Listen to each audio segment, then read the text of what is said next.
إن الحمد لله نحمده ونستعينه ونستغفره ونعوذ بالله من شرور أنفسنا ومن سيئات أعمالنا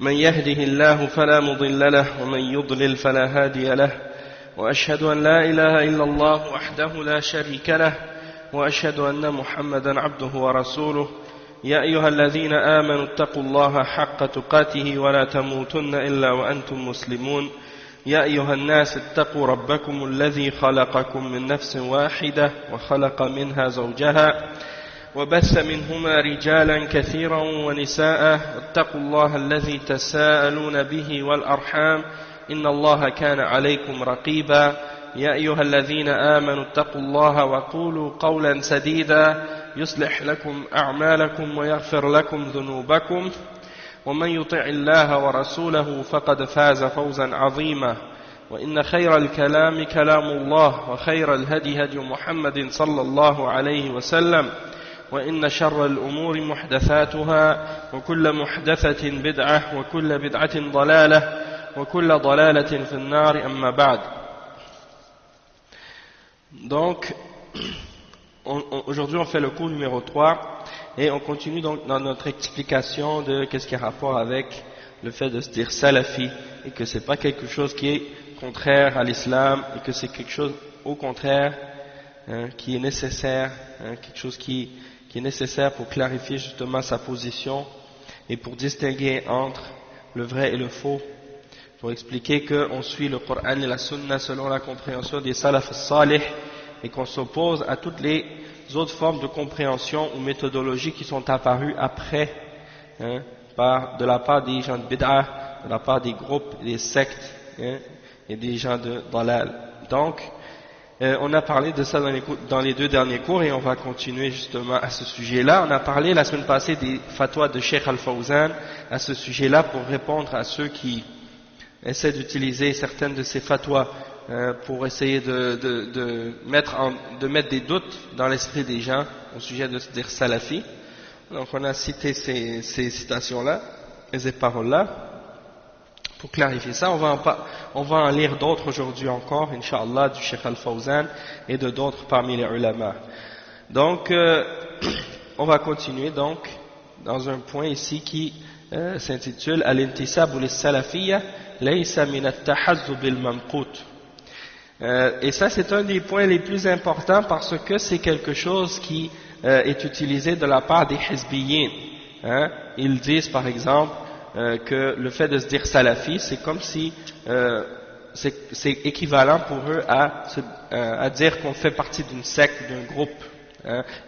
Donc ça c'est pour répondre à cette accusation-là. On a lu des fatwas du Cheikh Al-Fawzan la semaine passée à ce sujet-là qui réfutaient justement cette idée-là de la part des gens qui essaient de comparer les sectes comme les Ikhwan et les Tabligh et de les opposer à la da'wa salafiyya comme si c'était des choses qui étaient équivalentes. Donc il n'y a aucune comparaison et aucune équivalence à faire entre les groupes qui sont créés par des hommes qui vivent au XXe siècle ou au XIVe siècle et un manhaj qui a été révélé par Allah subhanahu wa ta'ala dans le Coran ainsi que qui est venu de la part du messager d'Allah sallallahu alayhi wa sallam et qui a été suivi par les sahaba et par les tabi'in et les tabi'in jusqu'à nos jours aujourd'hui. Jusqu'à aujourd'hui par les imams de l'islam. On ne peut pas comparer ça avec ces groupes-là qui sont créés, qui sont apparus dans les siècles après. Et donc, alhamdulillah, ça déjà, ça détruit cette idée. Mais on va continuer à lire, Inch'Allah, des paroles à ce sujet-là de la part des ulama. Inna kathiran min al-muhibbina lis-sunnah. Donc, le titre, ça signifie quoi? Al-intisab lis-salafiyya, c'est-à-dire le fait de se dire salafi et de s'apparenter à la salafiyya, ça ne fait pas partie de s'affilier ou de faire partie des groupes qui sont détestés et qui sont rejetés aujourd'hui parmi les groupes de bid'ah comme les Ikhwan et autres. Donc le cheikh il dit inna kathiran min al-muhibbina lis-sunnah قد لا يلقي لهذه التسمية بالا بل قد يتحرج من أن ينسب نفسه إلى السلف زاعما أن ذلك مما يجعل للأحزاب المبتدعة سبيلا إلى اتهامه بالحزبية الممقوت المذمومة المذمومة بل علم بل ما وما علم هذا المتحرج أن السلفية هي حزب الله حقا وهي التي تمثل الإسلام الصافي الذي كان عليه الرسول صلى الله عليه وسلم وأصحابه. Donc déjà en partant, on explique que, le cheikh explique qu'il y a beaucoup de gens qui aiment la sunna, qui ne donnent pas beaucoup d'importance à cette appellation, la salafiyya. Et même certains sont gênés, embarrassés de s'attribuer ce terme et de se dire lui-même salafi, et de s'attribuer au salafi. Il croit qu'en se disant salafi, il donne un moyen aux gens qui sont dans les groupes de bid'ah de l'attaquer ou de l'accuser de faire partie d'une sorte de hizbiyya quelconque, qui serait blâmable. Mais il n'a pas, celui-là, il n'a pas compris en réalité que cet embarras qu'il ressent du fait de se dire salafi, c'est en réalité qu'il n'a pas compris que ce qu'on appelle as-salafiyya, c'est le groupe ou c'est le parti d'Allah subhanahu wa ta'ala. Et c'est en réalité qu'est-ce qui représente le pur islam qui a été amené par le prophète Mohammed sallallahu alayhi wa sallam et que suivaient ses compagnons radiyallahu anhum. Donc c'est très important de comprendre ça, c'est que cette salafiyya qu'on est en train de suivre et à laquelle on appelle les gens, c'est l'islam dans son état pur, l'islam tel qu'il a été ramené par le prophète Mohammed sallallahu alayhi wa sallam. Et vous avez des gens de bid'a aujourd'hui qui nient ça, ou bien qui mettent des doutes là-dessus. Ils disent non, il n'y a pas d'islam pur, pour eux ça n'existe pas. Et donc c'est pour ça qu'ils nient aussi qu'il y a un groupe sauvé. Ils disent il n'y a pas de groupe sauvé, et ils disent qu'il n'y a pas de groupe victorieux. Ou bien si ils acceptent de dire qu'il y en a un groupe sauvé, ou qu'il y en a un groupe victorieux, ils disent on ne peut pas le connaître, c'est impossible de le reconnaître, ou on ne peut pas savoir c'est lequel, ou bien il est indéfini, pour garder les gens dans le doute. Donc ça voudrait dire que le prophète Mohammed sallallahu alayhi wa sallam a parlé d'une chose, a expliqué qu'il y a un groupe sauvé, puis il ne nous aurait pas désigné quel est ce groupe. Ça c'est un mensonge, ça c'est attribuer un mensonge à Allah et à son messager sallallahu alayhi wa sallam. Déjà le prophète sallallahu alayhi wa sallam il l'a clairement désigné en disant que c'est ceux que suivent mes compagnons, ceux que je suis moi-même aujourd'hui ainsi que mes compagnons. Donc ça c'est déjà une désignation, et ceux que suivaient les compagnons, c'est ça le groupe sauvé, c'est ça la voie des salafs, et ce que les tabi'in ont suivi également dans cette voie-là. Donc on va lire un peu quelques paroles encore une fois. Donc on a la célèbre parole de l'imam Ibn Taymiyyah à ce sujet-là: La aiba ala man adhara madhhab as-salaf wa intasaba ilayhi wa i'tazza ilayhi bal yajib qabula dhalika minhu bil ittifaq fa inna madhhab as-salaf la yakunu illa haqqan. Cette citation-là, elle est très célèbre et tout le monde la connaît. Il n'y a pas de mal, il n'y a pas de blâme, ou de problème avec celui qui montre qu'il est sur la voie des salafs, et qui dit qu'il est sur la voie des salafs, qu'il est salafi, ou bien qu'il suit le manhaj des salafs. Ça, on ne peut pas le blâmer, on ne peut pas lui trouver de défaut parce qu'il montre ça ou parce qu'il dit ça. Au contraire, il est obligatoire d'accepter ça de lui, selon le consensus, tout le monde est d'accord là-dessus, qu'il faut accepter ça de sa part, parce que le madhab des salafs, il n'est que la vérité. Ce n'est que la vérité. Il ne peut être autre chose que la vérité. Et après il dit وسئل الشيخ الألباني عن هذا الموضوع ونص السؤال لماذا التسمي بالسلفية أو دعوة أهي دعوة حزبية أو طائفية أو مذهبية أم هي فرقة جديدة في الإسلام. Donc on a posé la question au Cheikh Al-Albani à ce sujet. Pourquoi on s'appelle salafiyya? Est-ce que c'est un groupe de da'wa, un parti, ou bien un groupe, ou bien un madhab, ou bien une nouvelle secte dans l'islam? Qu'est-ce que c'est? Et Cheikh Al-Albani il a répondu, il a dit inna kalimat as-salaf ma'rufatun fi lughati al-arab wa fi lughati ash-shar' wa ma yahummuna huna huwa bahthuha min an-nahiyati ash-shar'iyyah. فقد صح عن النبي صلى الله عليه وسلم أنه قال في مرض موته للسيدة فاطمة رضي الله عنها فاتق الله واصبري ونعم السلف أنا لك ويكثر استعمال العلماء لكلمة السلف وهذا أكثر من أن يعد ويحصى وحسبنا مثالا واحدا وهو ما يحتجون به في محاربة البدع وكل خير في اتباع من سلف وكل شر في ابتداع من خلف ولكن هناك من يدعي العلم وهناك من يدعي العلم من ينكر هذه النسبة زعما أن لا أصل لها فيقول لا يجوز للمسلم أن يقول أنا سلفي وكأنه يقول لا يجوز للمسلم أن يقول أنا متبع للسلف الصالح فيما كانوا عليه من عقيدة وعبادة وسلوك ولا شك أن مثل هذا الإنكار لو كان يعنيه يلزم منه التبرؤ من الإسلام الصحيح سبحان الله الذي كان عليه سلفنا الصالح وعلى رأسهم النبي صلى الله عليه وسلم كما يشير الحديث المتواتر الذي في الصحيحين وغيرهما عنه صلى الله عليه وسلم خير الناس قرني ثم الذين يلونهم ثم الذين يلونهم. On va commencer par traduire cette partie des paroles de Cheikh Al-Albani rahimahullah. Donc il répond à la question pourquoi on s'appelle on s'appelle As-Salafiyya ou bien on se dit Salafi, est-ce que c'est un nouveau groupe ou une nouvelle secte ou des choses de ce genre. Le Cheikh il répond, il dit la parole, le mot salaf, il existe dans la parole dans la langue des Arabes, c'est un mot qui est connu. Ça veut dire tous ceux qui ont précédé. Et il dit dans la langue de la charia également, il est connu.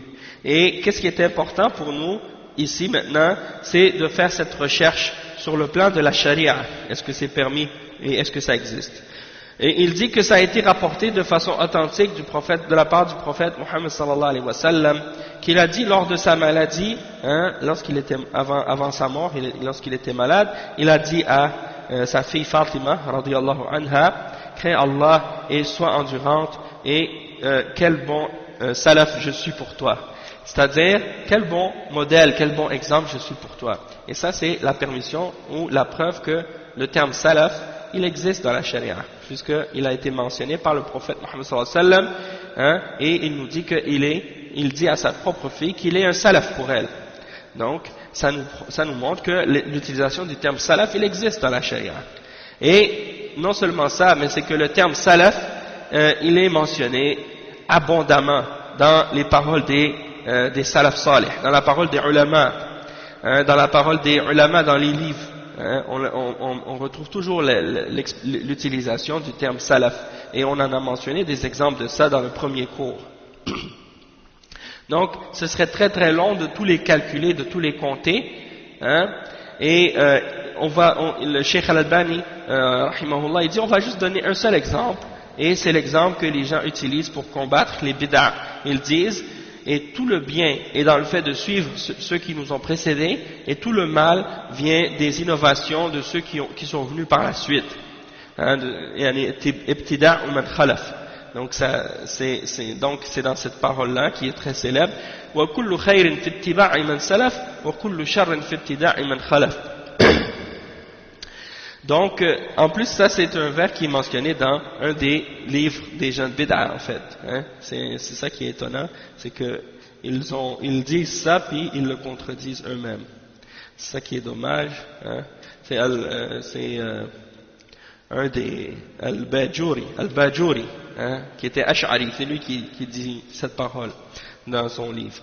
Donc il dit ensuite, وَلَكِنْ هُنَاكَ مَنْ يَدَّعِ الْعِلْمِ. Donc il y a des gens maintenant qui disent qu'ils ont de la science ou qui prétendent avoir de la science en l'islam et qui nient ou qui rejettent cette attribution de se dire salafi en prétendant qu'il n'y a pas d'origine ou de source ou de référence au fait de dire je suis salafi. Et ils disent il n'est pas permis à un musulman de dire je suis salafi. Et de dire ça, c'est absurde en réalité. Et le cheikh dit parce que qu'est-ce que ça implique en réalité que tu interdises à quelqu'un de se dire salafi? C'est comme si en réalité tu étais en train de lui dire il n'est pas permis à un musulman de dire je suis en train de suivre l'exemple des salaf salih. dans ce qu'ils avaient comme croyance, comme adoration et comme comportement. Donc ça, c'est absurde en réalité.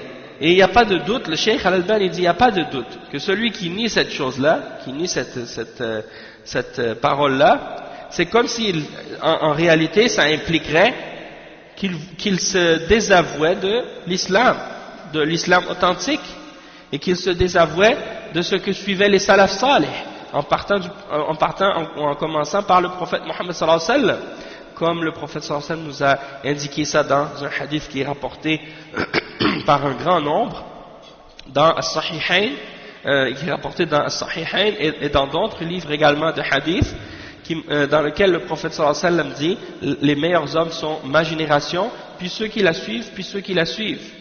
Donc ça c'est la réponse le début de la réponse de Cheikh Al-Albani à ce sujet. C'est comme si tu disais en fait que si c'est pas permis de se dire je suis salafi, c'est comme si en réalité tu étais en train de dire c'est pas permis de dire que je suis le Coran et la Sunna selon la compréhension des salaf salih dans leur aqidah, dans leur ibadah et dans leur suluk. Est-ce qu'un musulman intelligent, un musulman qui a une raison, qui a une compréhension, une intelligence, il va nier ça? Est-ce que quelqu'un parmi les musulmans est capable de remettre ça en question, accepter un égaré? Hein? Bien sûr que non. Donc de se dire salafi, c'est la même chose que de dire je suis un musulman, je suis le Coran et la Sunna selon la compréhension des salaf salih dans leur aqidah, dans leur adoration et dans leur suluk, dans leur comportement et dans leur façon d'être, dans leur façon de vivre et dans leur comportement. Donc ça, c'est ça ce que ça signifie quand tu dis je suis salafi. C'est une façon résumée de dire toute cette phrase. Hein? C'est une façon résumée qui résume en un mot cette phrase au complet. Donc de nier ce mot-là ou cette attribution-là de dire salafi, c'est comme si tu niais la phrase au complet, ça implique ça. Et c'est ça ce que le cheikh il explique ensuite. Il dit فلا يجوز لمسلم أن يتبرأ من الانتساب إلى السلف الصالح بينما لو تبرأ من أي نسبة أخرى لم يمكن لأحد من أهل العلم أن ينسبه إلى كفر أو فسوق.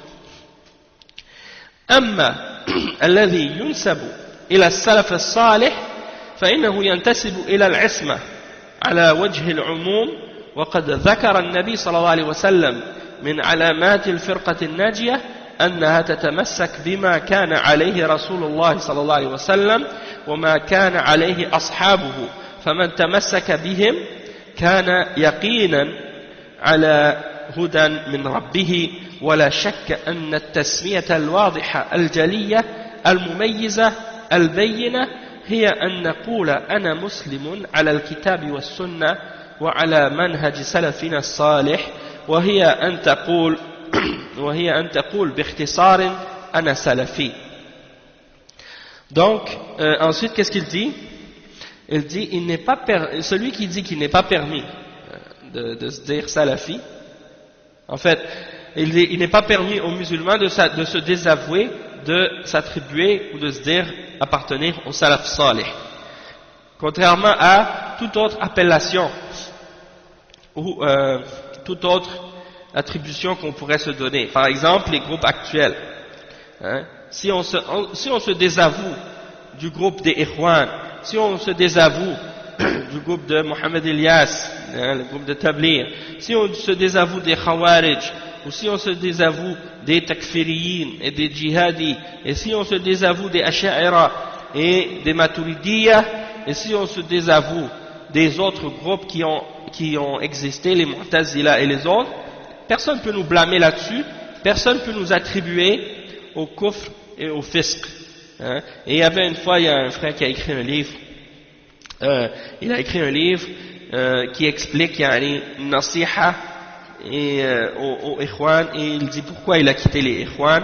Et dans l'introduction, il y a un des mashayikh, un des ulama qui a écrit une introduction à ce livre. Et dans l'introduction, je crois que c'était le Cheikh Muqbil, rahimahullah, il disait si quelqu'un monte sur le minbar et qu'il disait il est obligatoire à tout le monde de faire partie du groupe des Ikhwan al-Muslimin, hein, tout le monde allait trouver ça absurde et étonnant, et tout le monde aurait rejeté et se serait objecté à ce que cette personne-là dit. Hein?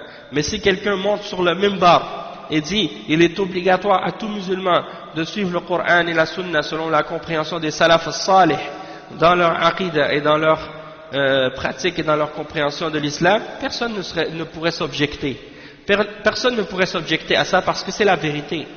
On est obligé de s'attribuer et de se retourner au salaf pour suivre notre religion. Donc c'est ça ce que Cheikh Al-Albani ici dit. Il n'est pas permis à un musulman de se désavouer de cette attribution ou de se dire salafi et de suivre les salaf salih, tandis que tout autre groupe ou toute autre attribution à autre que les salaf, eh bien personne parmi les savants ne pourrait attribuer que ça c'est, ou dire que ça c'est une forme de kufr ou un péché quelconque, de se désavouer d'un autre groupe autre que le groupe des salafs. Comme les exemples que j'ai mentionnés, les groupes de bid'a contemporains et les sectes du passé. Hein. Il dit أما الذي ينسب إلى السلف الصالح, en ce qui concerne celui qui dit je suis un salafi et qui se réfère, qui s'attribue au salaf salih, alors lui il se réfère et il s'associe à l'infaillibilité en réalité, puisque on sait que les salafs, les sahaba, quand ils sont tous d'accord sur quelque chose, ça fait partie de l'ijma', ça c'est l'ijma', et ça c'est, on a dit que si les salafs sont tous d'accord sur quelque chose, dans ce cas-là ils sont infaillibles, hein, parce que le prophète sallallahu alayhi wa sallam a dit la tajtami'u ummati ala dalala, ma umma ne va pas se mettre d'accord sur l'égarement. Donc s'ils sont tous d'accord sur quelque chose, hein, si les sahaba étaient d'accord sur quelque chose, donc dans ce cas-là c'est une ijma', et donc c'est une chose qui est considérée comme étant une source dans la sharia et comme une référence. Et donc le cheikh il dit d'une façon générale, de se dire salafi c'est de s'attribuer à ou de se référer à quelque chose qui est l'infaillibilité. C'est parce que les salafs sont infaillibles quand ils sont tous d'accord sur quelque chose.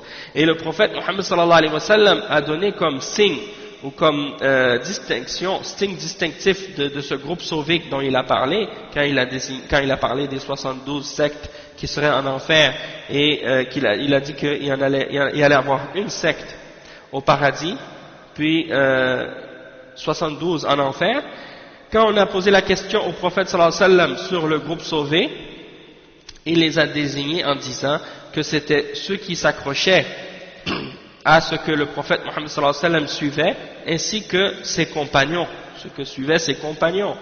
Donc, celui qui s'accroche aux compagnons, et donc qui s'accroche au salaf, alors c'est clair qu'il est sur une guidance de la part de son Seigneur.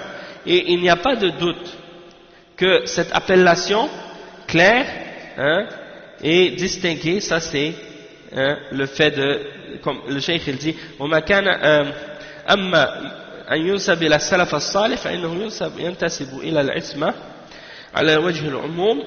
وقد ذكر النبي صلى الله عليه وسلم من علامات الفرقة الناجية أنها تتمسك بما كان عليه رسول الله صلى الله عليه وسلم وما كان عليه أصحابه، فمن تمسك بهم كان يقينا على هدى من ربه. ولا شك أن التسمية الواضحة الجلية المميزة البينة هي أن نقول أنا مسلم على الكتاب والسنة وعلى منهج سلفنا الصالح، وهي أن تقول باختصار أنا سلفي. Donc c'est ça.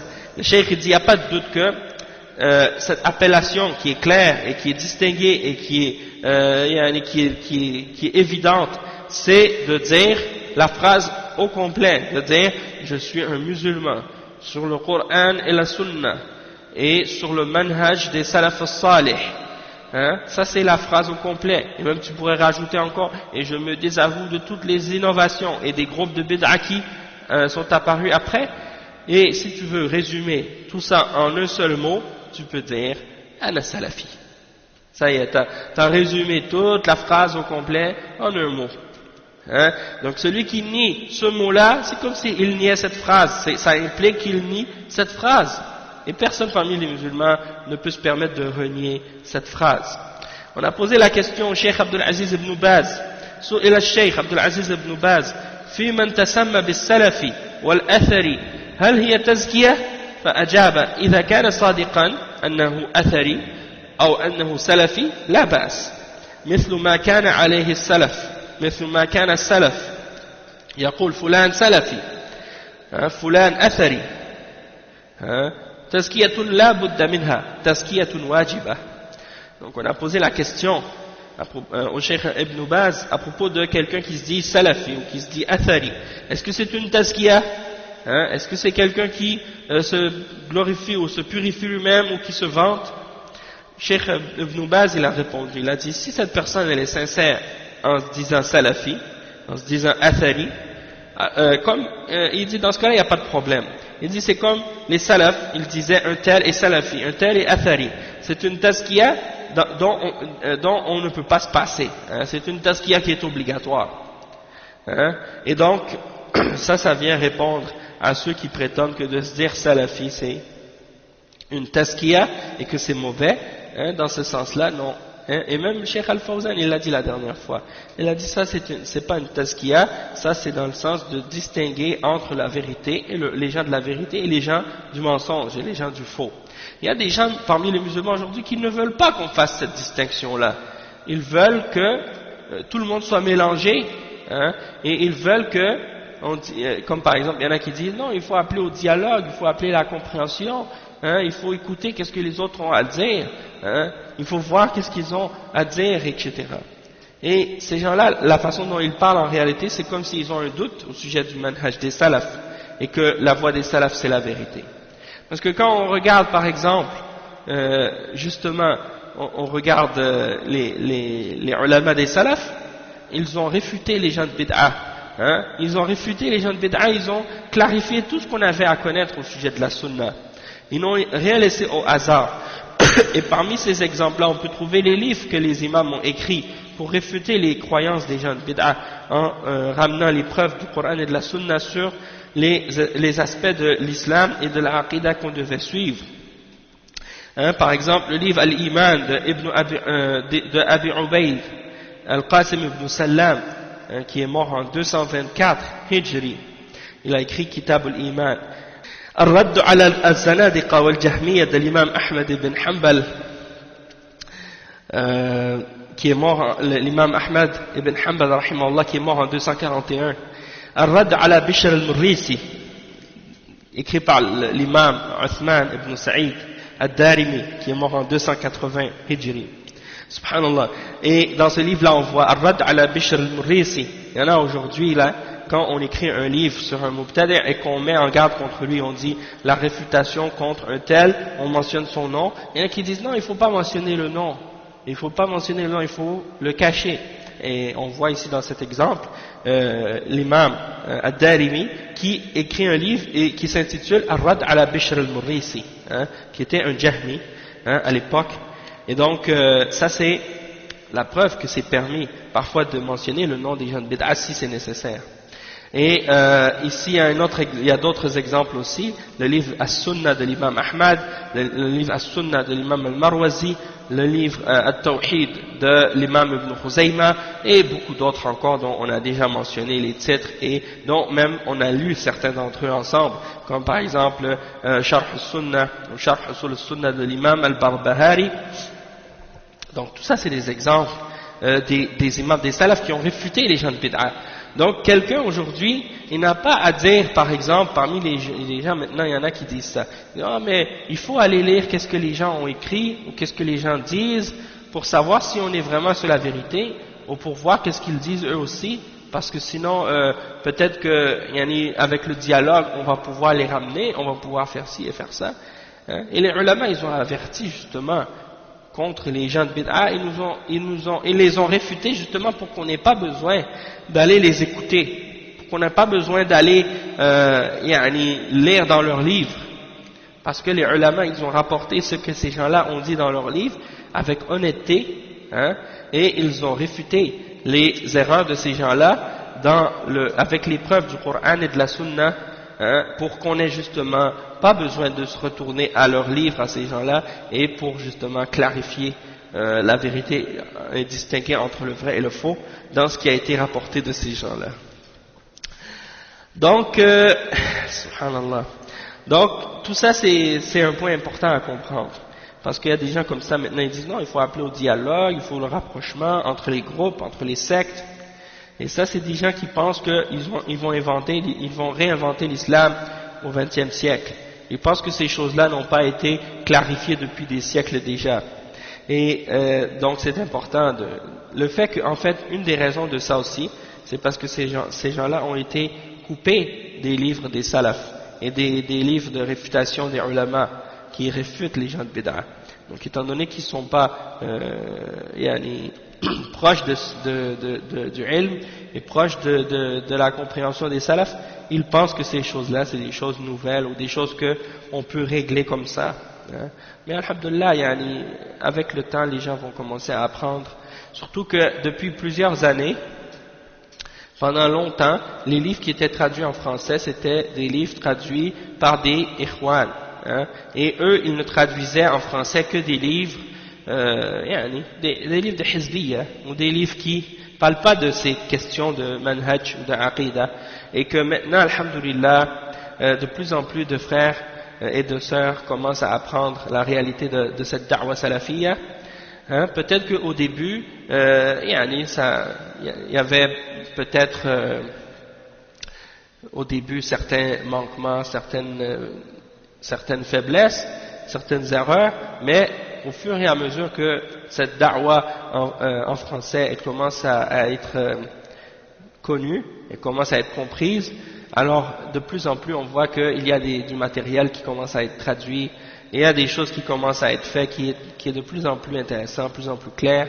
Et si on parle de l'anglais, alors là il n'y a même pas de comparaison à faire, il n'y a même pas de comparaison à faire. Subhanallah, les frères en Angleterre et aux États-Unis, aussitôt qu'un livre sort en arabe, sur le manhaj ou sur l'aqidah ou sur l'islam, écrit par les ulama, eh bien, quelques temps après, il sort déjà dans les librairies en anglais. Donc, c'est pour dire à quel point les frères sont actifs, à faire en sorte que les livres de manhaj soient traduits.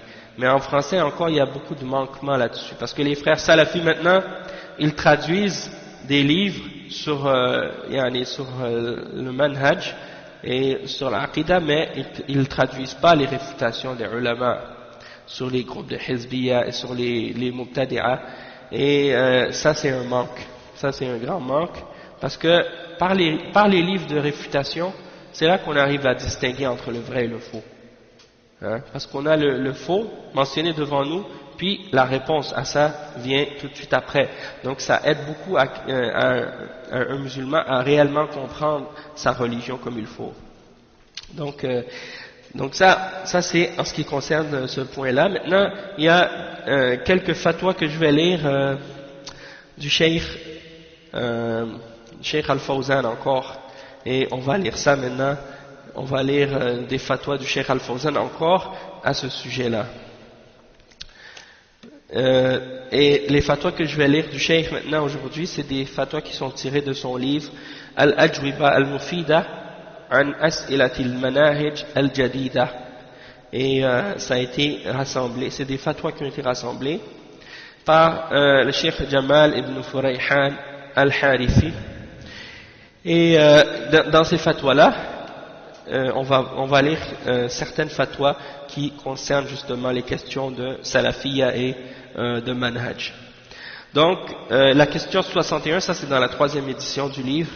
La question 61, لقد انتشرت ولله الحمد الدعوة إلى منهج السلف والتمسك به، ولكن هناك من يقول إن هذه الدعوة إنما هي لشق الصف وتمزيقه وضرب المسلمين بعضهم ببعض ليشتغلوا بأنفسهم عن عدوهم الحقيقي، فهل هذا صحيح وما هو توجيهكم؟ Et la question c'est quoi? C'est alhamdulillah, par la grâce d'Allah, cette da'wa au manhaj des salafs et au fait de s'accrocher à ce manhaj, il s'est répandu. Mais il y a des gens qui disent que cette da'wa salafiyya, c'est uniquement pour briser les rangs et frapper pour que les musulmans se frappent les uns les autres et pour qu'ils s'occupent les uns par les autres qu'ils abandonnent leur réel ennemi. Est-ce que cette parole est vraie, et quel est votre conseil, ou votre conseil, qu'est-ce que vous pouvez nous dire à ce sujet-là? Donc il y a des gens, on entend ce discours-là de la part de certains, surtout parmi les ikhwan, qu'ils attaquent les salafis et la da'wa salafi en disant ah mais vous faites juste diviser les rangs, diviser les musulmans, vous faites juste attaquer les gens qui font la da'wa et vous parlez toujours contre eux et vous avez rien d'autre à faire. Il y en a qui disent ça même, il y en a qui disent ah ces gens-là du matin jusqu'au soir tout ce qu'ils ont c'est critiquer, attaquer, parler contre les ulama. A'udhu billah. Donc ça c'est la façon dont ils veulent faire la caricature qu'ils veulent donner, et souvent ils font le mélange ou l'amalgame entre les haddadiyya et as-salafiyya. Donc quand quelqu'un parle par exemple des gens de bid'a où il montre les erreurs de certains parmi les mubtadi'a, ils les traitent de haddadiyya. Mais bien entendu, alhamdulillah, la différence entre al-haddadiyya et as-salafiyya, elle est claire.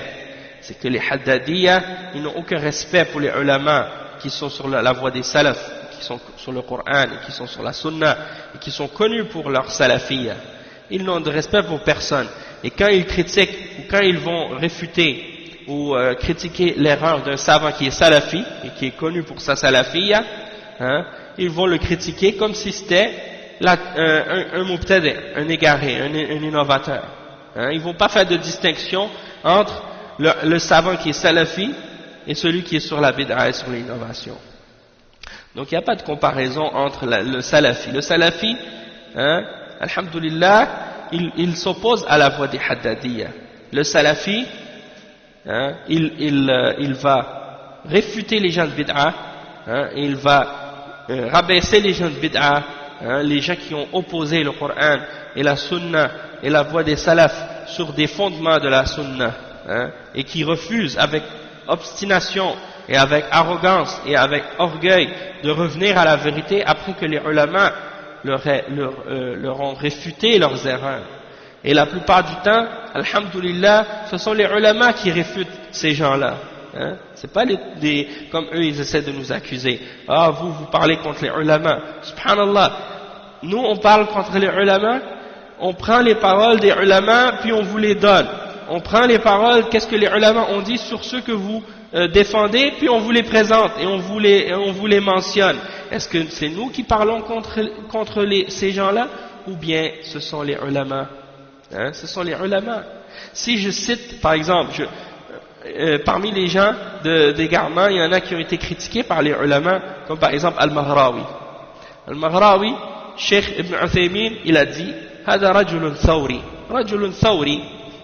Si je viens puis je te mentionne qu'est-ce que Cheikh Ibn Uthaymin a dit à son sujet, que c'est un révolté, il appelle à la révolution. Eh ben, est-ce que c'est moi qui ai insulté ceux que tu prétends être des ulama? Non. Dans ce cas-là, je t'ai mentionné les paroles d'un savant de l'islam, parmi les ulama des salafs, ulama salafiyyin aujourd'hui, qui sont décédés, rahimahullah, et je te dis ce qu'il a dit. Là, tu vas m'accuser que c'est moi qui insulte, ou que c'est moi qui accuse? Non. Alhamdulillah, c'est pour clarifier la vérité. C'est pour clarifier la situation de cet individu-là. C'est tout. Alors, nous, c'est ça notre manhaj, c'est de prendre les paroles des ulama et de mettre en garde les gens par rapport à ce que les ulama nous ont dit pour protéger les musulmans de l'erreur et de l'égarement. Tandis que les haddadiyya, eh bien, eux, ils vont attaquer les grands imams et les ulama.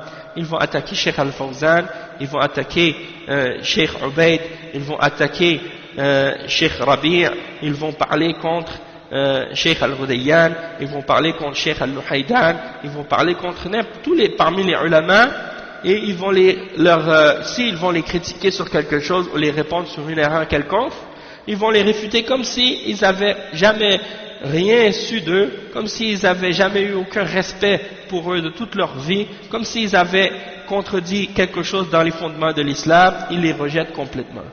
Ça, c'est pas la voie des salafs.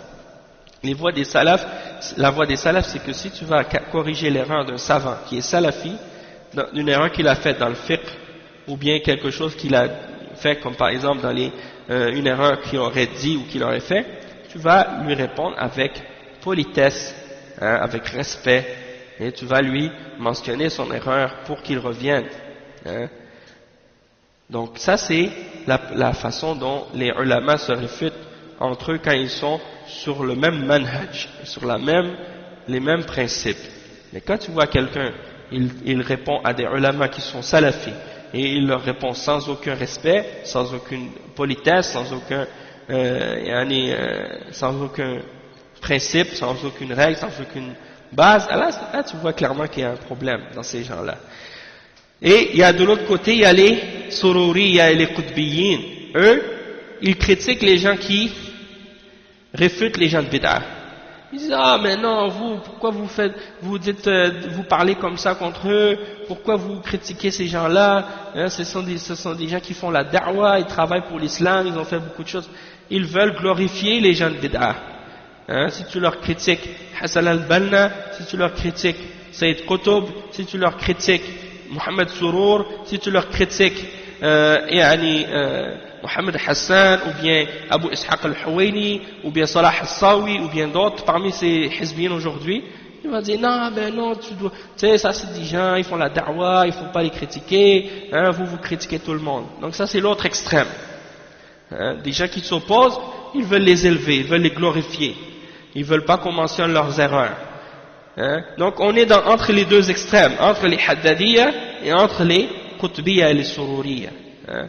Et entre ces deux extrêmes-là, il faut trouver le juste milieu, c'est la voie des salaf salih. Hein. Et c'est ça notre manhaj. Donc, le cheikh il dit, la réponse à ceux qui nous accusent de vouloir diviser les musulmans, puis de vouloir occuper les musulmans les uns contre les autres, le cheikh il dit, هذا من قلب الحقائق لأن الدعوة إلى التوحيد ومنهج السلف الصالح تجمع الكلمة وتوحد الصف كما قال تعالى واعتصموا بحبل الله جميعا ولا تفرقوا وقال تعالى إن هذه أمتكم أمة واحدة وأنا ربكم فاعبدون فلا يمكن للمسلمين أن يتحدوا إلا على كلمة التوحيد ومنهج السلف وإذا سمحوا للمناهج المخالفة لمنهج السلف الصالح تفرقوا واختلفوا كما هو الواقع اليوم فالذي يدعو إلى التوحيد ومنهج السلف هو الذي يدعو إلى الاجتماع والذي يدعو إلى خلافه هو الذي يدعو إلى الفرقة والاختلاف. Donc le Cheikh Al-Fawzan, alhamdulillah, il a bien répondu à cette question-là. Il a dit, ceux qui prétendent que les gens qui appellent à la da'wa salafiyya font de la division entre les rangs, il dit ceux-là, ils veulent renverser les réalités à l'envers. Ils veulent mettre les réalités à l'envers. Parce que le fait d'appeler au tawhid et d'appeler au manhaj des salaf al-salih, ça c'est ce qui réunit la parole des musulmans. Et c'est ça ce qui unit les rangs. Parce que Allah subhanahu wa ta'ala dit, et accrochez-vous tous au câble d'Allah et ne vous divisez pas. Et il mentionne également le verset, ça c'est le verset 102 dans Surat Al-Imran, et l'autre verset 92 dans Surat Al-Anbiya, cette umma, votre umma, elle est une umma unique. Et je suis votre Seigneur, alors adorez-moi.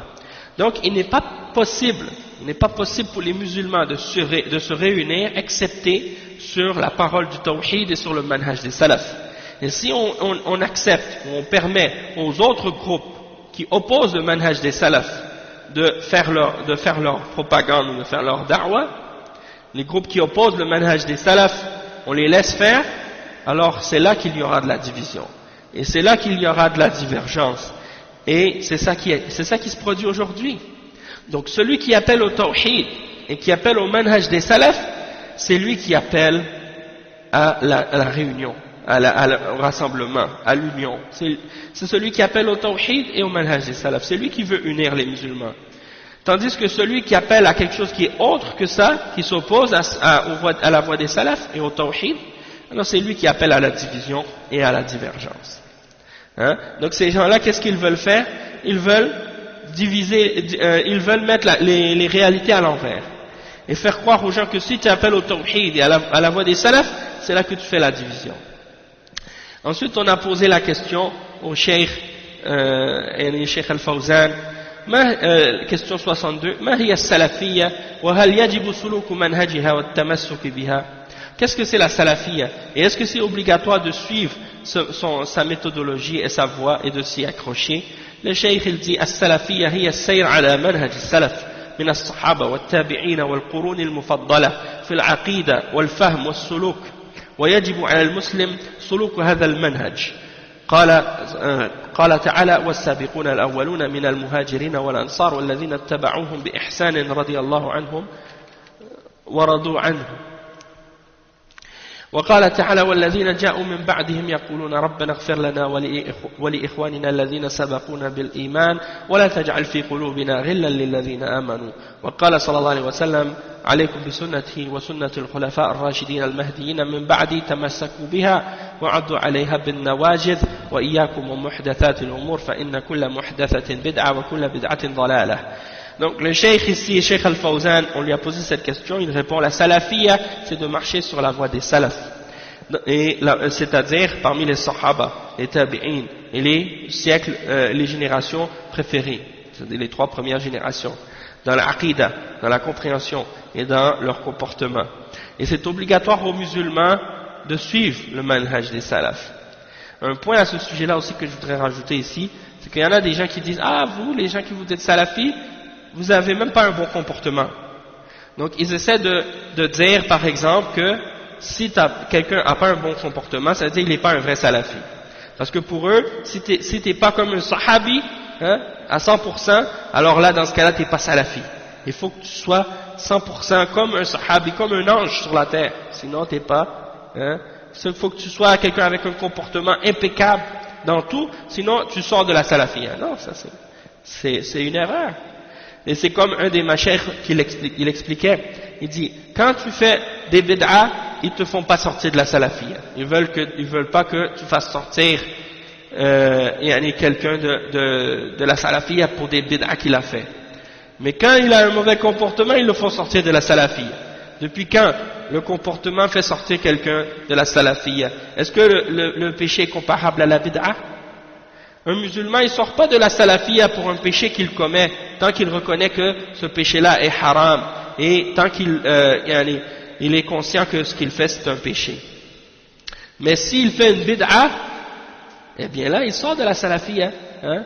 Si on lui a expliqué que c'est une bid'ah, s'il est conscient, et puis qu'il s'obstine à vouloir la pratiquer. Donc la bid'ah, elle est plus grave que le péché.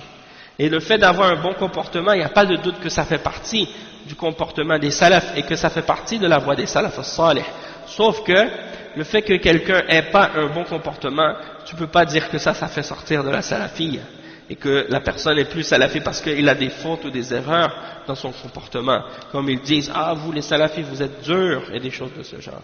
Donc le cheikh il donne les preuves du fait que la salafiyya c'est la vérité. Et qu'il dit c'est obligatoire aux musulmans de suivre ce manhaj, il dit, parce que Allah subhanahu wa ta'ala dit dans le verset 100 dans Surat Tawbah, et les tout premiers qui ont précédé parmi les croyants, hein, parmi les muhajirin et les ansar, et ceux qui les ont suivis, de la meilleure manière, Allah est satisfait d'eux et eux sont satisfaits de lui.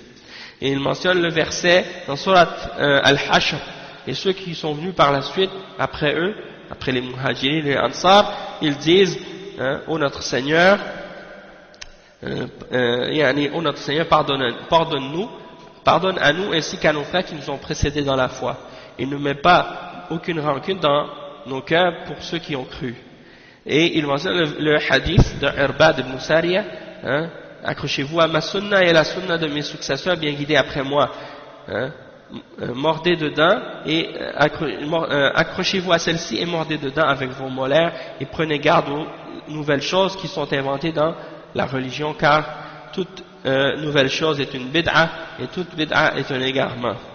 Donc ça c'est la réponse du Cheikh Al-Fawzan à ce sujet-là. Maintenant il y a une autre question qui a été posée au Cheikh. La question c'est من خالف أصول الطريقة السلفية ممن هم حولنا وناصر المناهج الأخرى بأن مدح مؤسسها ومفكريها هل يجب نسبته إليهم هل يجب نسبته إليهم ليحذره الناس ولا يغتروا به وبمنهجه. La question qu'on a posée au cheikh ici, c'est celui qui a opposé les fondements de la voie des salafs, la voie salafiyya, parmi ceux qui sont autour de nous, et qui ont défendu les autres méthodologies, soit en glorifiant leurs fondateurs de ces groupes, ou leurs penseurs, hein, est-ce que c'est obligatoire pour nous de les attribuer à ces groupes-là, pour que les gens puissent pour que les gens puissent faire attention à eux et prendre des précautions à leur sujet, pour qu'ils ne soient pas trompés à leur sujet et au sujet de leur manhaj. C'est-à-dire, il y a des gens, la question c'est que il y a des gens qui ont opposé la voie des salafiyya, et qui supportent et qui défendent ces groupes-là, qui glorifient leurs fondateurs et leurs penseurs.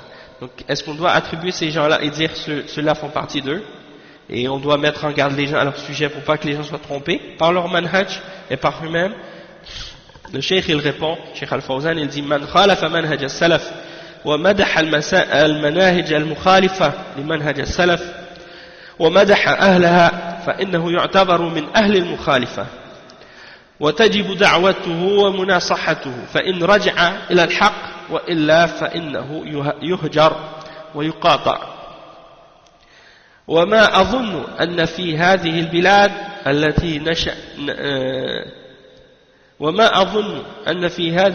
التي نشأت على التوحيد ومنهج السلف من يفعل ذلك إن شاء الله، ولكن قد يكون فيها من يحسن الظن ببعض أصحاب الاتجاهات المخالفة وهو لا يعلم حقيقة ما هم عليه، وإذا بين له الحق بطريقة سليمة فإنه سيقبله بإذن الله. وأوصي بعدم التسرع في الحكم على الناس ورميهم بالمخالفة وتنفيرهم. Le cheikh il explique, il dit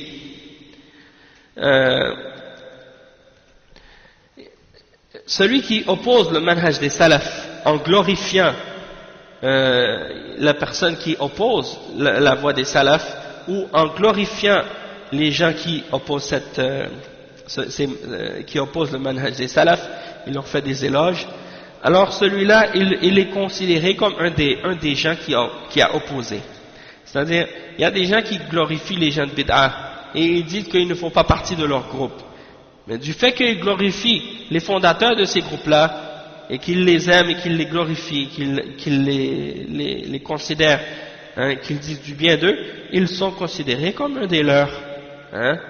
Le cheikh il dit, il est considéré comme un de ceux qui a contredit la voie des salafs, et il est obligatoire de lui faire la da'wa et de lui donner la nasiha. S'il revient à la vérité, ça c'est bien, alhamdulillah, sinon il est obligatoire de le couper. C'est-à-dire, quand je dis de le couper, c'est-à-dire de couper les liens avec lui et de le boycotter, c'est-à-dire de ne pas le fréquenter. Et il dit, je ne crois pas que quelqu'un dans ce pays-là qui a grandi sur le tawhid et sur le manhaj des salafs va faire une chose pareille, Inch'Allah. Mais ça peut arriver que certains parmi les gens, il parle de l'Arabie Saoudite, que certains parmi les gens a une bonne opinion d'eux, et ils pensent du bien d'eux, ils pensent du bien de ceux qui ont ces orientations-là, qui sont opposés au manhaj des salafs, parce qu'ils ne connaissent pas la réalité de ce qu'ils suivent. Mais si on leur clarifie la réalité de ce qu'ils suivent, d'une façon qui est correcte, ils vont accepter bi'iznillah. Hein? Donc il dit, je donne le conseil de ne pas se précipiter à juger les gens et de les accuser d'être opposants à la voie des salafs et de les faire fuir. Donc ça c'est un conseil à ce sujet-là. Donc ça c'est important parce qu'il y a beaucoup de gens qui pensent du bien des gens de bid'a. Et justement il y a une parole de Ibn Taymiyyah à ce sujet-là, dans Majmu' al-Fatawa, le volume 2 à la page 133, il dit: Man kana muhsinan lidh-dhann bihim aw idda'a annahu lam ya'rif halahum عرف حالهم فإن لم يباينهم ويظهر لهم الإنكار وإلا ألحق بهم وجعل منهم أما من قال لكلامهم تأويل يوافق الشريعة فإنه من رؤوسهم وأئمتهم فإنه إن كان ذكيا فإنه يعرف كذب نفسه فيما قاله. Le Cheikh Ibn Taymiyyah, il nous répond d'une réponse ici qui est tellement claire, je pense que chaque musulman salafi doit mémoriser cette parole de Ibn Taymiyyah. Il dit, celui qui pense du bien des gens de bid'a, s'il prétend qu'il ne connaît pas leur situation ou leur état réel, alors on doit leur faire connaître leur état réel. Hein? Et si par la suite il ne se distingue pas d'eux et qu'il ne les rejette pas, et qu'il ne montre pas qu'il est contre eux, alors il sera rallié à eux. Et on va le considérer comme un des leurs.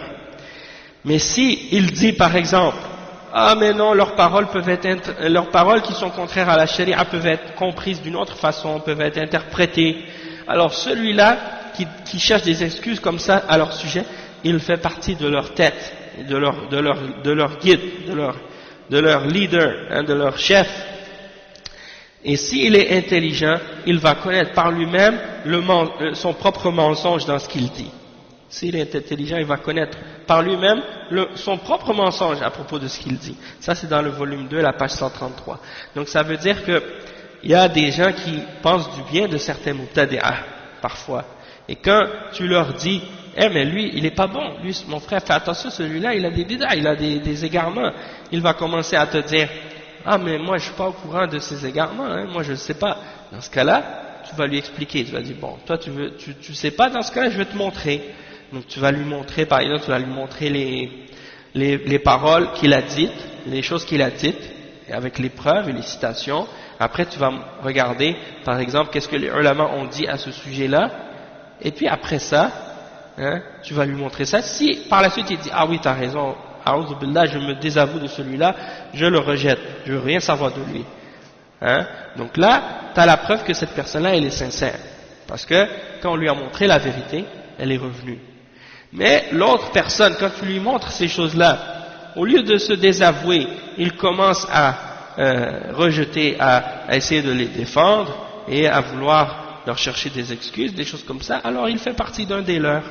Et s'il commence à essayer d'interpréter leurs paroles, puis à dire non mais tu peux les comprendre dans la charia on peut comprendre que ces paroles-là peuvent être interprétées, peuvent être justifiées dans certains cas, etc. Celui-là c'est parce qu'il est un de leurs chefs, il est avec eux et il est un de leurs chefs, et s'il est intelligent il sait lui-même qu'il ment. Hein?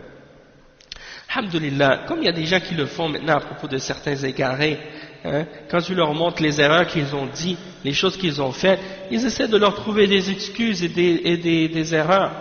Hein, subhanallah. Et quand tu leur montres les erreurs et quand tu leur montres qu'est-ce que les ulama ont dit au sujet de ces gens-là et au sujet de leurs erreurs, ils disent non, mais ça tu peux le comprendre, hein, il faut interpréter, il faut comprendre. Subhanallah, des choses que Youssef al-Qardawi a dit par exemple, qui sont claires. Hein, clair comme de l'eau de roche, hein, comme on dit. C'est grave, des paroles qu'il a dites, qui sont très très dangereuses dans l'aqid, dans l'islam. Et quand tu leur fais entendre ces paroles-là, ça y est, subhanallah, c'est comme s'ils veulent rien savoir. Non, ça peut être expliqué, ça peut être compris d'une autre façon. Le cheikh il voulait pas dire ça, ou il voulait dire telle chose, subhanallah. Alors comment des paroles d'erreur qui sont graves et qui sont claires, la personne elle refuse obstinément depuis des années de se repentir, et quand on dit à son sujet qu'il est en dehors du droit chemin, quelqu'un il vient par la suite pour le défendre et lui trouver des excuses, là ça prouve que lui-même il fait partie de ces gens-là. Il fait partie de ces gens-là qui les défendent. Hein. Et pourtant quand un salafi, hein, regardez comment ils agissent avec le salafi. Un salafi, il n'a pas une erreur dans sa aqida, il n'a pas une erreur dans son manhaj. Hein? Ils peuvent pas lui ramener des erreurs qu'il fait dans sa aqida ou dans son manhaj. Et si jamais il a fait une erreur et qu'on lui montre son erreur, il dit oui, c'est vrai, j'accepte cette erreur, je reviens de cette erreur-là et je me corrige là-dessus. Je vais mettre une note à ce sujet-là pour corriger l'erreur. Donc dans ce cas-là, ça c'est quelqu'un qui est salafi, il reconnaît son erreur, il revient de son erreur. Hein? Et ça, eux, ils n'aiment pas ça. Les hizbiyin, ils n'aiment pas ça. Parce qu'ils veulent, quand ils nous trouvent des erreurs, ils veulent essayer de se venger en réalité. Quand nous on cherche des erreurs, quand on a trouvé des erreurs dans une personne qui a des erreurs dans son manhaj, on avertit les gens pour Allah subhanahu wa ta'ala, dans le but d'avertir les musulmans pour le bien, pour plaire à Allah, et dans le but de faire un bien pour les musulmans et pour la Ummah, pour les protéger dans leur compréhension de l'islam. Tandis que eux, quand ils cherchent des erreurs dans leur ulama, c'est pour se venger. C'est pour se venger seulement. C'est pour rabaisser les ulama qui appellent à la da'wa des salaf seulement. Ça, c'est la malhonnêteté. Mais si jamais ils étaient sincères dans leur affaire, ils nous mettent déjà, ils nous bannissent juste parce qu'on a mis en garde contre quelqu'un qu'ils aimaient. Et j'ai déjà eu l'expérience justement avec quelqu'un. Je lui ai envoyé un email avec des paroles des ulama et des avertissements contre les égarements d'un des personnages aujourd'hui que ces gens-là considèrent comme une référence ou comme un da'ya à l'islam. J'ai mentionné, j'ai envoyé ces erreurs et les paroles des ulama à son sujet. La personne, elle m'a répondu, qu'est-ce qu'elle m'a dit? Elle m'a dit, enlève-moi de ta liste de messages. Subhanallah. Ça c'est étonnant. Subhanallah. Quand ces gens-là, ils envoient des bid'ah, ils envoient des égarements, ils envoient des invitations à des conférences de dalal, avec des gens qui sont clairement déviés, des gens qui sont clairement égarés, hein, qui appellent au shubuhat, hein, des choses qui sont parfois même haram, ils invitent à des manifestations, ils invitent à des endroits où il y a de la mixité, ils invitent à des choses bizarres, et tu peux pas les critiquer, tu peux pas rien dire sur eux. Mais quand tu leur envoies une mise en garde avec les preuves et les paroles de ces gens-là, pour leur dire, faites attention à ces gens-là, tout de suite, ils te répondent, ils disent, enlève-moi de ta liste, enlève-moi de la liste. Alors qu'il n'y a même pas de liste, hein. C'est juste à lui que tu l'avais envoyé peut-être. Mais lui, il s'imagine qu'il est dans une liste. En tout cas, c'est des exemples comme ça. Et donc, une autre question à ce sujet-là également, c'est la question qui a été posée justement à ce sujet-là. ما حكم من أحب عالما أو داعية وقال إني أحبه حبا كثيرا ولا أريد أن أسمع أحدا يرد عليه وأنا آخذ بكلامه حتى وإن كان مخالفا للدليل لأن هذا الشيخ أعرف منا بالدليل. Regardez la question. Qu'est-ce qu'on dit d'une personne qui aime un savant ou un da'ya et qui dit moi je l'aime d'un grand amour et je ne veux pas entendre personne le réfuter ou dire quelque chose à son sujet et je prends de tout ce qu'il dit et je prends ses paroles même si c'est en contradiction avec la preuve parce que ce cheikh là il connaît mieux que nous la preuve. Qu'est-ce qu'on dit à propos de cette personne? Et ça c'est la réalité et c'est l'état de beaucoup d'entre les gens aujourd'hui qui suivent des groupes de bid'a ou des organisations ou des gens. Hein? Un instant.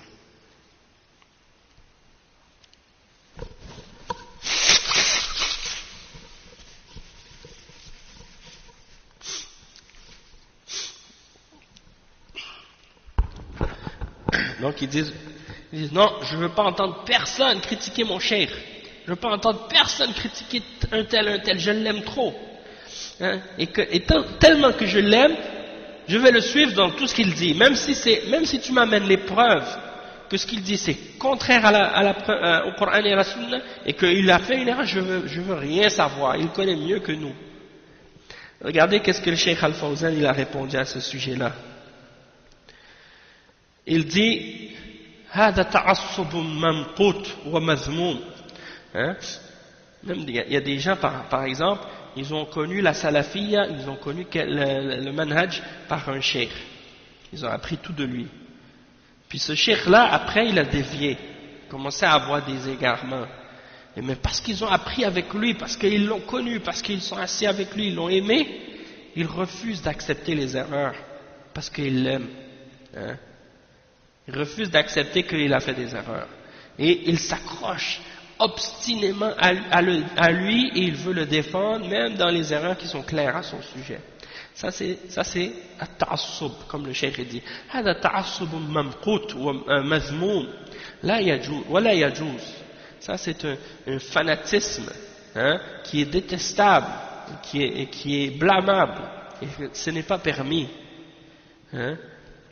Et il dit نحن نحب العلماء ولله الحمد ونحب الدعاة في الله عز وجل ولكن إذا أخطأ واحد منهم في مسألة فنحن نبين الحق في هذه المسألة بالدليل ولا ينقص ذلك من محبة المردود عليه ولا من قدره. Le cheikh il dit, nous on aime les ulama, alhamdulillah, et on aime les gens qui appellent à l'islam, en Allah azza wa jal. Mais si l'un d'entre eux fait une erreur dans un point quelconque ou dans une question, alors on clarifie la vérité au sujet de cette question-là avec la preuve. Et ça ne diminue en rien de notre amour qu'on a pour la personne qu'on a réfutée, ni en rien de son statut, de son degré, de son niveau. Hein? يقول الإمام مالك ما منا إلا راد ومردود عليه إلا صاحب هذا القبر. يعني رسول الله صلى الله عليه وسلم. L'imam Malik il dit, il n'y en a aucun d'entre nous excepté qu'il réfute ou qu'il est réfuté par quelqu'un d'autre, excepté celui qui est dans cette tombe, c'est-à-dire le prophète Mohammed sallallahu alayhi wa sallam. Il dit donc نحن إذا رددنا على بعض أهل العلم بعض الفضلاء ليس معنى هذا أننا نبغضه أو ننتقصه وإنما نبين الصواب. ولهذا يقول بعض العلماء لما أخطأ بعض زملائه قال فلان حبيبنا ولكن الحق أحب إلينا منه وهذا هو الطريق الصحيح. Le cheikh il dit, nous, lorsqu'on réfute certains parmi les hommes de science, parmi les hommes de science qui sont remplis de mérite, hein, qui sont des gens de bien, ça ne veut pas dire qu'on les déteste, ça ne veut pas dire qu'on veut les rabaisser, on veut uniquement clarifier qu'est-ce qui est correct. Et c'est pour ça que les ulama, ils disent, lorsque quelqu'un a fait une erreur, il dit à certains de leurs compagnons, un tel, il est notre bien-aimé, on l'aime beaucoup, mais la vérité, on aime plus la vérité que lui. Et ça, c'est la voie qui est correcte.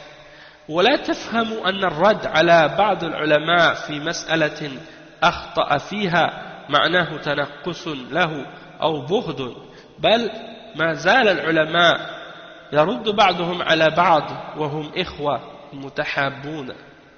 Il dit ne comprenez pas que le fait qu'on réfute certains ulama dans une question dans laquelle ils ont fait une erreur, que ça signifie qu'on les rabaisse ou qu'on les déteste. Hein? Les ulama, ils se sont toujours réfutés les uns les autres, et malgré ça, ils sont des frères et ils s'aiment entre eux. Et il dit ولا يجوز لنا أن نأخذ كل ما يقوله الشخص أخذا مسلما أصاب أو أخطأ لأن هذا تعصب. Il dit il n'est pas permis pour nous de prendre toutes les paroles de qu'est-ce qu'une personne dit, hein, puis on les prend pour acquis, hein, et on les accepte parce que c'est un tel qui l'a dit, qu'il soit correct ou qu'il se trompe, hein, ça c'est du fanatisme. الذي يؤخذ قوله كله ولا يترك منه شيئا هو رسول الله صلى الله عليه وسلم لأنه مبلغ عن ربه ولا ينطق عن الهوى أما غيره فهم يخطئون ويصيبون وإن كانوا من أفضل الناس وهم مجتهدون يخطئون ويصيبون وليس أحد معصوما من الخطأ إلا رسول الله صلى الله عليه وسلم إلا رسول الله صلى الله عليه وسلم.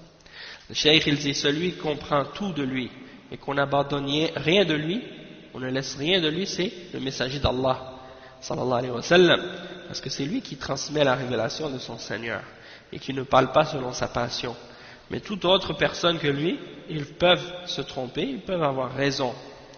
Hein? Même si ce sont les meilleurs parmi les hommes, hein?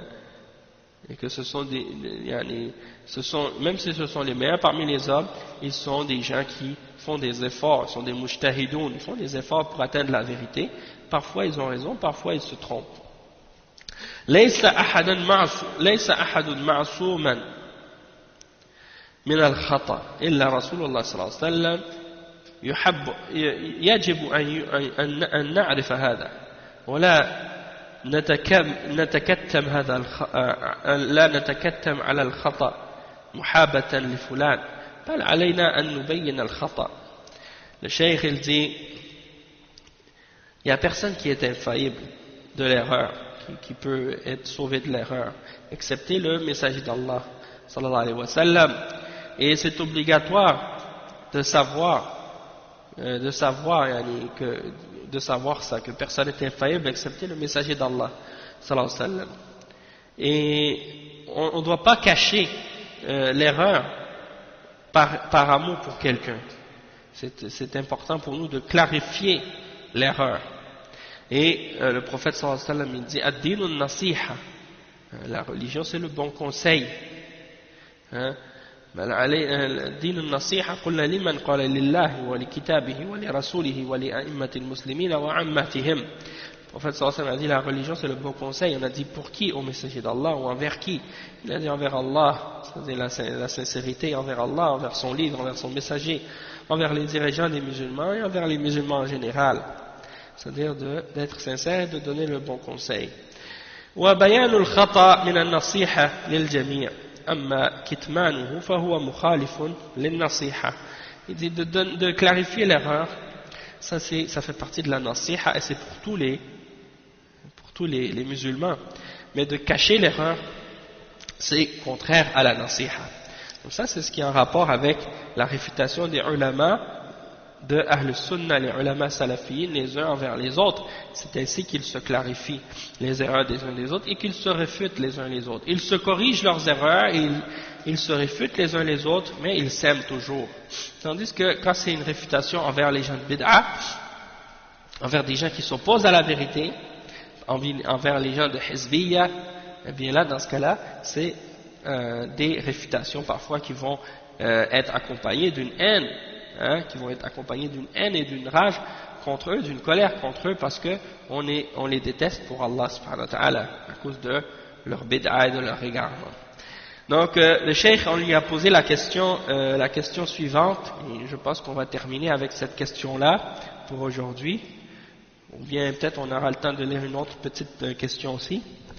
لقد تشفى ورع بارد بين بعض طلبة العلم وهو إذا سمعوا الناصحين من طلبة العلم أو العلماء يحذرون من البدع وأهلها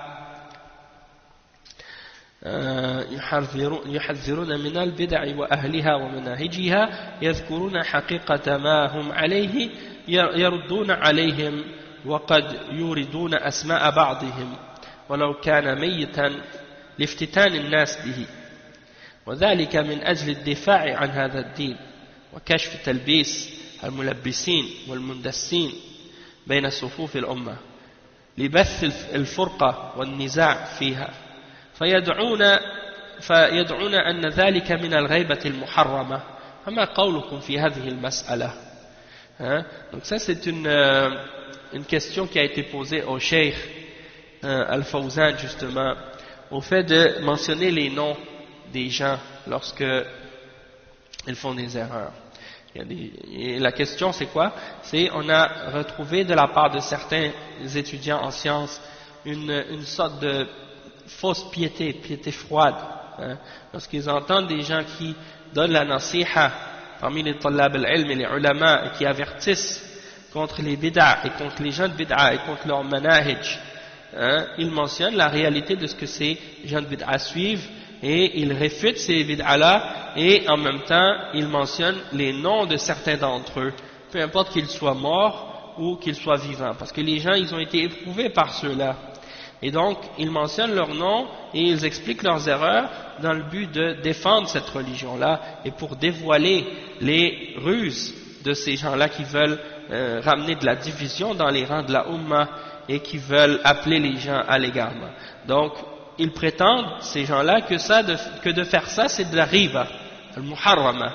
Hein, ils disent, ah, eux, ces gens-là, ils font le riba, ils font de la médisance, ils parlent dans le dos des gens, ils parlent contre les ulama. Et vous avez sûrement entendu certains qui disent même, la chair des ulama, elle est empoisonnée. Si vous parlez contre eux et vous mangez leur chair, vous allez être malade, vous allez être mort parce que vous mangez leur chair.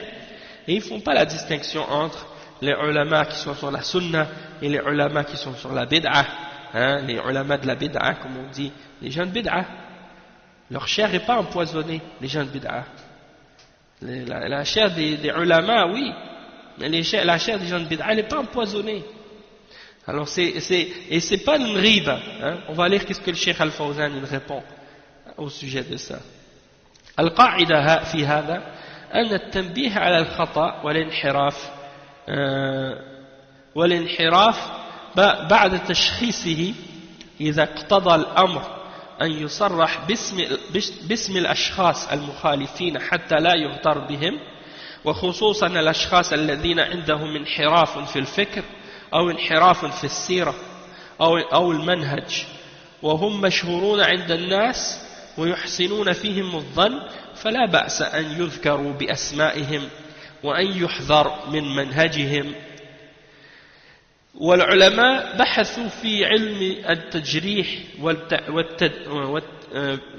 التجريح والتعديل فذكروا الرواة وما قيل فيهم من القوادح لا من أجل أشخاصهم وإنما من أجل نصيحة الأمة أن تتلقى عنهم أشياء فيها تجنن على الدين أو كذب على رسول الله صلى الله عليه وسلم. فالقاعدة أولا أن ينبه على الخطأ ولا يذكر صاحبه إذا كان يترتب على ذكره مضرة أو ليس لذكره فائدة.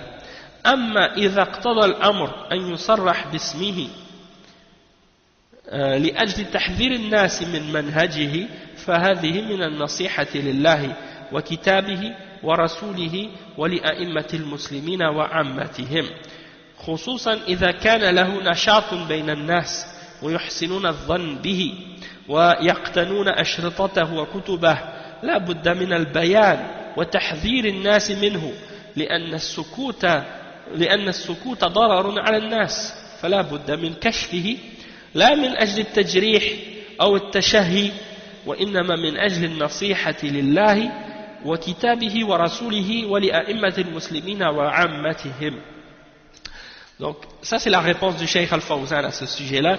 Il dit de noter les erreurs et les déviations après les avoir diagnostiquées, hein, lorsque ça s'est impliqué, lorsque l'affaire nécessite ce genre de choses, de mentionner le nom des individus qui ont opposé le manhaj des salaf, hein, qui ont opposé la vérité. Alors dans ce cas-là, le cheikh il dit il n'y a pas de problème de le faire pour pas que les gens soient trompés par ces gens-là, en particulier lorsque ces personnes-là sont connues et sont célèbres chez les gens les connaissent et qu'ils ont des déviations dans leur pensée ou des déviations dans leur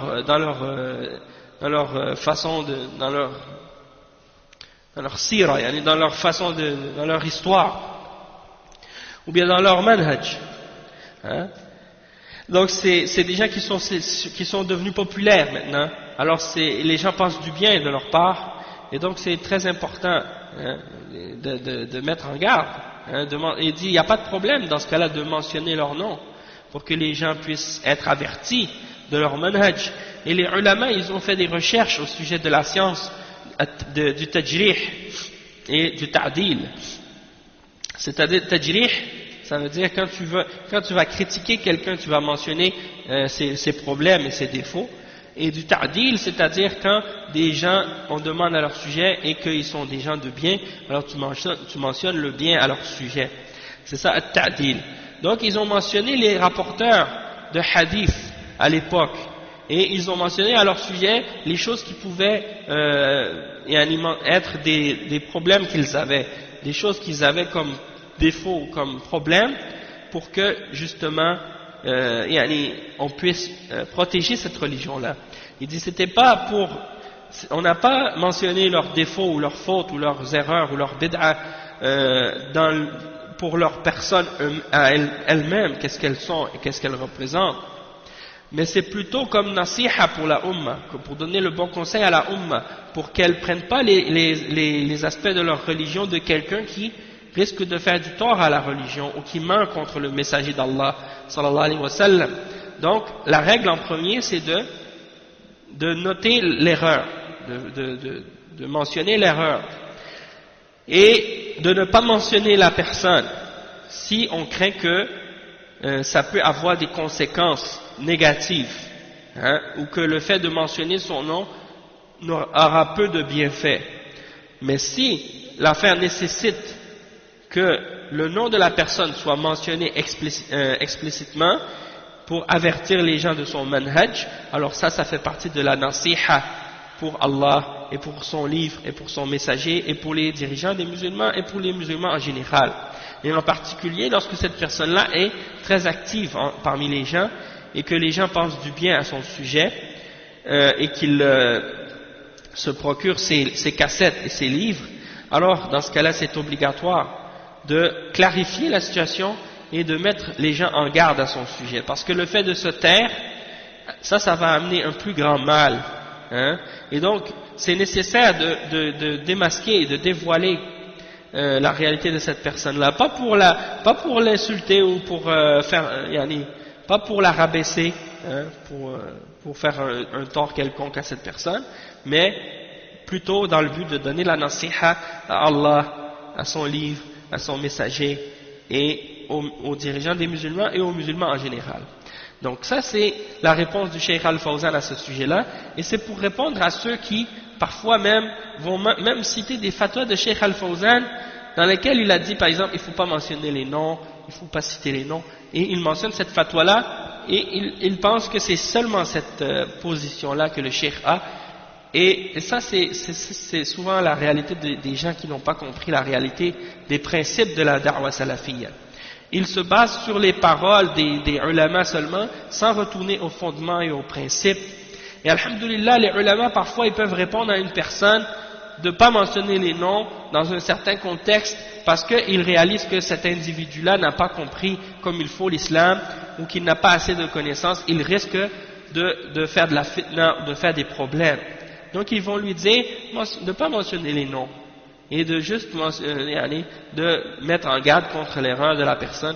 Et ça ne veut pas dire que le cheikh il nie complètement l'aspect ou le fait qu'on puisse mentionner le nom parfois lorsque c'est nécessaire. Donc il faut voir dans ces cas-là quand est-ce que ça amène des conséquences qui sont positives et d'autres qui sont négatives. Il y en a qui disent si tu mentionnes les noms, ça va amener des méfaits et du mal, et c'est contraire à l'intérêt de la da'wa, et ainsi de suite.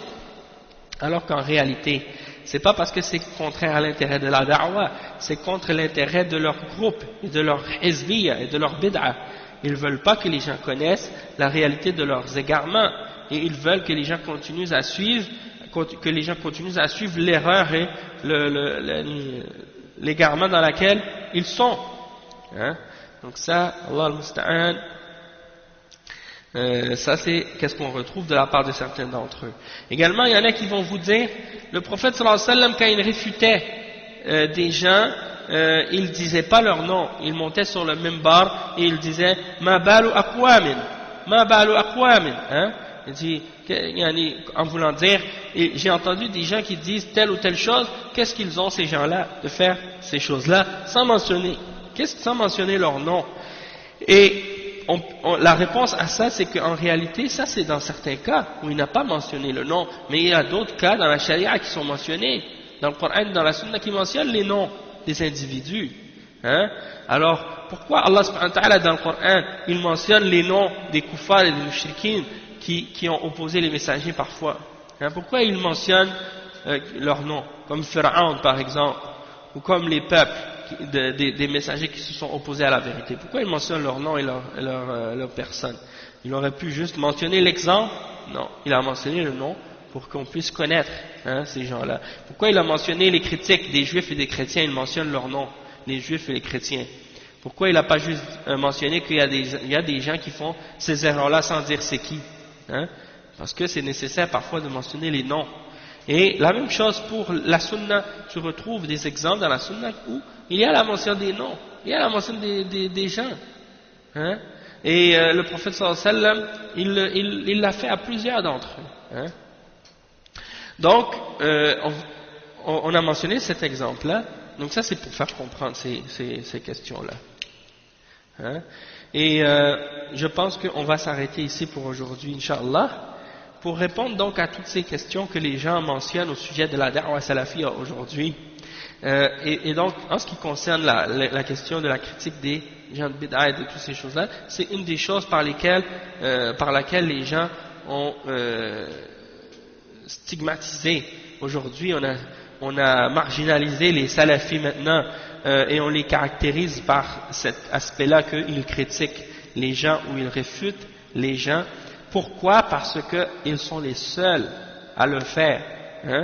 Ce sont les seuls à le faire aujourd'hui dans la Ummah, à expliquer aux gens le danger des bid'a et le danger des individus qui sont sur la bid'a. Tous les autres groupes de bid'a en général, qu'est-ce qu'ils font? Ils avertissent uniquement par rapport à leur bid'a, ou bien ils avertissent uniquement quand c'est contraire à leur groupe ou à leur intérêt, mais ils ne se basent pas sur la aqida des salafs pour le faire. Et aussi, ils ont un principe qui dit, on travaille ensemble, on s'unit sur on travaille ensemble les uns les autres, sur les choses qui vont nous unir, et on laisse de côté tout ce qui va nous diviser, et tout ce qui va nous créer des divisions entre nous. Donc ça, c'est à cause de ça, on voit que ces gens-là, ils ne se donnent pas la nasiha entre eux, ils ne se donnent pas le bien, ils ne s'interdisent pas le mal, ils ne font que travailler ensemble, et même s'ils sont dans l'égarement ensemble, c'est pas grave, ils s'excusent, et ils ne veulent pas mentionner ce qui risque de les diviser, malgré que ce qui les divise, c'est des choses qui sont dans les fondements de la aqida et dans les fondements de la sunna aussi. Donc ça c'est pour dire qu'il ne faut pas parler contre les mubtadi'a, il ne faut pas parler contre les gens qui ont des erreurs dans la aqida et dans le tawhid et dans la croyance en général. Donc ça c'est pour ces raisons-là que vous ne trouvez pas de ce genre de réfutation-là chez les gens de bid'a et des hizbiyin aujourd'hui. Donc ne vous laissez pas abattre, ne vous laissez pas décourager par qu'est-ce que ces gens-là répètent ou disent contre vous lorsque vous mentionnez les paroles des ulama. Mais en même temps, je vous rappelle une chose importante, c'est que soit que si par exemple vous avez à mettre en garde contre quelqu'un par rapport à un mubtadi' ou quelque chose comme ça, vous voulez lui donner la nasiha, mentionnez-lui les paroles des ulama à son sujet, ou bien qu'est-ce que vous pouvez faire aussi, vous pouvez lui mentionner les erreurs de la personne sans ajouter, sans enlever, et puis aussi qu'est-ce que vous faites, vous citez les paroles des ulama au sujet de cette question-là, et puis comme ça les gens vont savoir les choses que cette personne-là a faites comme erreur et égarement. Parce qu'il y a des gens qui vont être convaincus par ça. Toutefois, il y en a, vous allez leur montrer les erreurs et les paroles des ulama contre quelqu'un, et puis après, à la suite, ils vont vous dire ouais, ben bon, on est des adultes, on est des gens intelligents, on est capable de prendre le bien puis de laisser le mal, on prend ce qui est bon puis on laisse le mauvais. Et ça, c'est une de leurs positions aujourd'hui, une de leurs paroles aujourd'hui. Et c'est une parole qu'ils utilisent pour tromper les gens, parce que c'est pas tout le monde qui est apte à faire ça. C'est pas tout le monde qui est apte à distinguer entre le vrai et le faux. La plupart du temps, tu vas donner une cassette à quelqu'un d'un mubtadi' ou bien un livre, il va le lire au complet, il va le lire au complet, il va l'écouter au complet, il va dire ah mais c'est bon, il n'y a pas de problème dedans. Alors qu'en réalité, elle est remplie d'erreurs. Donc, ils ne peuvent pas savoir le bien et le mal parce qu'ils sont ignorants de l'aqida, ils sont ignorants du manhaj. Et donc ça c'est le danger de ce manhaj, de cette idée. Et moi je me souviens moi-même au début quand j'ai commencé à pratiquer l'islam, quand j'ai commencé à étudier l'islam, et que ces points-là n'avaient pas été clarifiés et expliqués par rapport au manhaj, on ne savait pas ces choses-là, parce qu'on n'était pas encore au courant de tous ces détails. Eh bien subhanallah, imaginez, tous les livres que tu peux lire, tu vois des livres des fois qui racontent n'importe quoi, et tu lis ça, toi tu dis mais c'est bizarre, mais tu l'acceptes parce que tu penses que c'est un livre qui est une bonne référence, puis tu tombes sur un autre livre par la suite qui clarifie les erreurs de ce livre-là, tu dis ah mais je savais pas vraiment, j'ai lu ce livre-là, je pensais que c'était vrai, et j'ai lu l'autre livre après qui clarifie que c'était faux. Mais là après tu réalises à quel point l'ignorance peut t'amener dans des égarements graves. Donc quand tu prends de la source des ulama qui sont connus, reconnus comme étant des salafis dans leur aqidah, dans leur manhaj, dans leur compréhension, et que les ulama ont dit alors au sujet de ces livres-là, oui ce sont des bons livres, des bonnes références, dans ce cas-là tu peux prendre et tu es en confiance. Tandis que quand tu vas prendre d'un livre, tu ne sais pas qui l'a écrit, tu ne connais même pas l'auteur, tu ne connais pas non plus le traducteur, tu ne sais même pas c'est quoi son manhaj, c'est quoi sa aqidah et tout, tu sais même pas ce que tu lis en réalité. Et ils vont te dire, mais lis-le, s'il y a du bien dedans, prends-le, si c'est pas bon, laisse-le. Comment tu peux savoir? Comment tu peux savoir alors que tu n'as pas d'ilm? Donc ça c'est très dangereux, il faut éviter ça. Et se renseigner avant d'acheter un livre, avant d'écouter une cassette sur l'auteur. Et vous allez voir. Souvent des fois, alhamdoulilah, tu vas trouver un livre et tout, tu vas te référer, tu vas appeler un cheikh, tu vas appeler un talib ilm qui connaît le manhaj, et tu vas lui poser les questions. Qu'est-ce que vous dites à propos d'un tel ou d'un tel? Et puis par la suite, vous allez voir que la réalité est clarifiée par la suite. En tout cas, on va s'arrêter ici pour aujourd'hui, Inch'Allah. Barakallahu fikum. Inch'Allah, donc on se retrouve samedi, Inch'Allah. Subhanakallah wa bihamdik. Ashhadu an la ilaha illa ant. Astaghfiruka wa atubu ilayh. Wa barakallahu fikum wa jazakumullahu khairan. Wassalamu alaikum wa rahmatullahi wa barakatuh.